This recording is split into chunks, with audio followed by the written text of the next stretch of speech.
नमस्कार पालकांनो, पुन्हा एकदा शालेय गुरु गण्य बाबा आपल्या समोर आहे. पुन्हा एकदा नवीन व्हिडिओ, नवीन विषय. पालकांनो, आपलं बालक जेव्हा शाळेत जायला सुरुवात करतं त्यावेळी पालक या नात्याने काही महत्त्वाच्या गोष्टी आपल्याला शाळेसोबत कराव्या लागतात आणि त्याबाबतच या व्हिडिओमध्ये आपण चर्चा करणार आहोत. संपूर्ण व्हिडिओ नक्की पहा. तर पालकांनो, ज्या शाळेमध्ये आपण शाळा निवडत असताना चांगली बघून निवडतो आणि बालकाला शाळेमध्ये प्रवेश देतो. प्रवेश दिल्यावर पालक या नात्याने आपलं काम संपलं का? तर अजिबात नाही. कारण शाळेमध्ये वेगवेगळे इव्हेंट असतात. त्या प्रत्येक इव्हेंटला आपण हाजरी लावतो का नाही हे महत्त्वाचं आहे. कारण प्रत्येक इव्हेंटला आपल्या बालकासोबत आपण शाळेत असणं आवश्यक आहे. आई आणि वडील दोघांनीही असणं आवश्यक आहे. त्यानंतर पॅरेंट मीटिंग म्हणून प्रत्येक महिन्याला एक मीटिंग असते. ग्रामीण भागामध्ये कदाचित नसेल, परंतु शहरी भागांमध्ये मोठ्या शाळांमध्ये पॅरेंट मीटिंग ही प्रत्येक महिन्याला असते. त्या मीटिंगला देखील आपण उपस्थित राहणं आवश्यक असतं आणि साधारण महिन्याभराचं त्याचं प्रगती पुस्तक हे आपल्याला टीचर लोक हे सांगत असतात, शिक्षक लोक हे सांगत असतात आणि मग ते आपण लक्षपूर्वक ऐकले पाहिजेत. शिक्षक आणि पालक या दोघांनी मिळून आपल्या बालकाच्या विकासासाठी त्यांना काय अपेक्षित आहे, आपल्याला काय अपेक्षित आहे हे एकमेकाला सांगितलं पाहिजे शिक्षक आणि पालकांनी, आणि बालकाचा विकास हा घडवून आणला पाहिजे. त्यानंतर आपल्याला हे माहिती असलं पाहिजे की आपल्या बालकाचे क्लास टीचर नक्की कोण आहेत. त्यांच्यासोबत आपली ओळख असली पाहिजे. त्यांचा मोबाईल नंबर आपल्याकडं असला पाहिजे आणि आपला आणि त्यांचा अधूनमधून हा संपर्क हा सातत्याने होत राहिला पाहिजे. त्या शाळेमधील जे प्राचार्य आहेत त्यांची आणि आपली देखील ओळख असली पाहिजे. त्यांचा देखील संपर्क क्रमांक आपल्याकडे असला पाहिजे आणि जेव्हा आवश्यक आहे तेव्हा आपण त्या प्राचार्यांना किंवा मुख्याध्यापकांना आपण निश्चित भेटलं पाहिजे. हे झालं आपल्या पातळीवरचं. मग फक्त एवढं करून भागतं का? तर अजिबात नाही. आपल्या बालकासोबत जेव्हा जेव्हा आपण शाळेत जाऊ तेव्हा आपला बालकाला घेऊन बालकाशी संबंधित, बालकाच्या देखत, बालकाला कळेल अशा शब्दात आपण त्यांच्या क्लास टीचर सोबत बोललं पाहिजे. तसंच हे सगळं बालकाला कळेल अशा अर्थानेच मुख्याध्यापकांसोबत देखील बोललं पाहिजे. आणि आपलं जे बालक आहे त्याची आणि शाळेमध्ये जे शिपाई वर्ग असतो त्यांची देखील आपण ओळख करून दिली पाहिजे. बऱ्याचदा इंग्लिश माध्यमांच्या शाळांमध्ये सफाई कर्मचारी असतात किंवा स्वीपर असतात.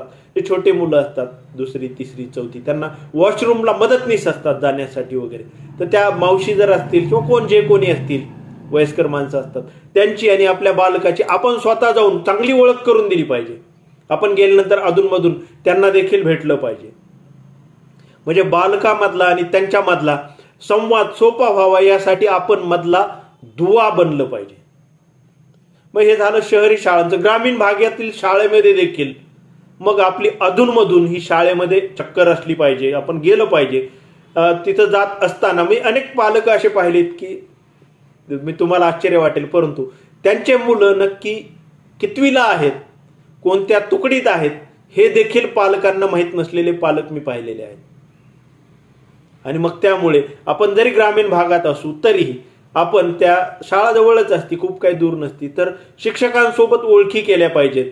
मग क्लास टीचर सोबत चांगली ओळख पाहिजे, मुख्याध्यापकासोबत चांगली ओळख पाहिजे, तिथल्या शिपायांसोबत आपली चांगली ओळख पाहिजे आणि आपल्या मुलाचे, मुलीचे, त्या सगळ्यांच्या सोबत आपण चांगल्या ओळखी करून दिल्या पाहिजे. याचं कारण असं आहे की बऱ्याचदा बालक हे जर कमी बोलणारे असतील, थोडासा लाजाळू स्वभाव असेल आणि त्याला जर काही अडचण असेल की त्याला क्लास चालू आहे, वॉशरूमला तर जायचंय, परंतु मग संवाद चांगला नाहीये, मग टीचरला नक्की कसं विचारायचं मध्येच. मग अशा वेळी त्याला काहीतरी अडचण होऊ शकते. तर तिथं त्याला मोकळ्यापणाने विचारता आलं पाहिजे. किंवा अन्य काही अडचण आहे, एखाद्याचं अचानक डोकं दुखायला लागलं, अचानक पोटात काही त्रास चालू झाला किंवा दुसरी कुठलीही समस्या, त्याला काहीही जरी समस्या असली तरी त्याला हे सांगता आलं पाहिजे त्याच्या शिक्षकांना की मला ही समस्या आहे. आणि या सर्व गोष्टींचा आणखी एक फायदा असा होतो की वेगवेगळ्या विषयाचे वेगवेगळे सर असतात, शिक्षक असतात. आणि त्या सगळ्यांची जर आपण ओळख करून घेतली आणि बालकाची ओळख करून दिली तर आपला मूल हे नक्की कुठल्या विषयात पुढे आहे, कुठल्या विषयात मागे आहे हे आपल्याला चांगलं कळतं.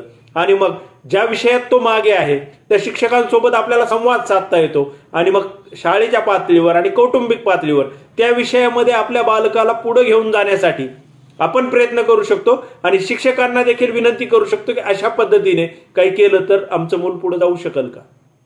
म्हणजे अशा पद्धतीने त्याचे जे कच्चे विषय आहेत ते देखील पक्के व्हायला मदत होऊ शकेल. आणि बालकाला जर कुठल्या विषयात एखाद्या टॉपिक विषयी एखाद्या मुद्द्याविषयी जर अडचण असेल आणि आपण जर सर्व शिक्षकांची ओळख करून दिलेली असेल तर क्लास संपल्यानंतर किंवा क्लासमध्ये देखील आपलं बालक हे न घाबरता न लाजता अगदी आत्मविश्वासाने त्या शिक्षकांकडे जाईल आणि त्यांना ती अडचण सांगेल आणि मग ते शिक्षक देखील मग त्या आपल्या बालकाला ती जी काही अडचण आहे ती दूर करण्याला मदत करतील. आणि याच कारणासाठी आपण पालक या नात्याने आपला शाळेमध्ये वावर हा जास्त असला पाहिजे आणि तेथील त्यांच्या क्लास टीचर पासून विषय शिक्षक, मुख्याध्यापक, शिपाई या सर्वांची आपली ओळख असली पाहिजे. आणि हे फक्त एकदा करून थांबायचं का? अजिबात नाही. कारण त्याचा वर्ग बदलणार असतो, शिक्षक बदलणारे असतात. त्यामुळे प्रत्येक वर्षी आपण हे केलं पाहिजे आणि हे जर केलं तर आपलं बालक हे यशाचे शिखर नक्की गाठू शकेल. मला खात्री आहे की तुम्ही या उपाययोजना मी जे सांगत आहे ते नक्की कराल. माझ्या यापूर्वीचे आणि या व्हिडिओचाही तुम्हाला नक्की फायदा होत असेल असं मला निश्चितपणे वाटतंय. आणि मग ज्यांनी कोणी हे चॅनल सबस्क्राईब केलं नाही त्यांनी चॅनल नक्की सबस्क्राईब करा आणि तुमच्या संबंधित जे कोणी पालक असतील त्या सर्वांना हा व्हिडिओ आणि यापूर्वीचे व्हिडिओ देखील नक्की शेअर करा. आपल्या चॅनलवरची संख्या वाढवा. चला तर मग भेटूया पुढच्या व्हिडिओमध्ये.